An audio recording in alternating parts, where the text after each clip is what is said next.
මේ තියෙන්නේ කවුද? ඊට පස්සේ හදපු එක්කෙනා. ඊට පස්සේ හැදුවනම් ඒක කවුද? ද්විතීක. කවුද? ශෛලමම තමයි.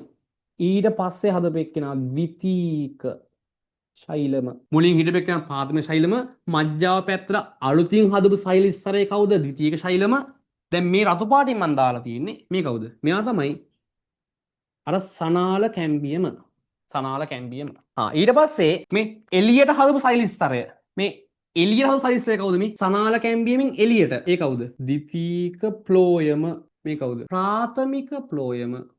ඇයි ප්‍රාථමික කියන්නේ මුලින් ඉඳන්ම හිටියා. මෙන්න මෙච්ච ශෛල ස්තර දෙකක් හැදුවා මේ බා.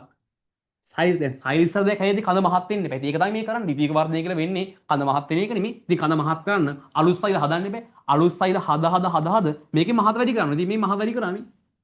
ශෛල ස්තර දෙකක් හැදුවා.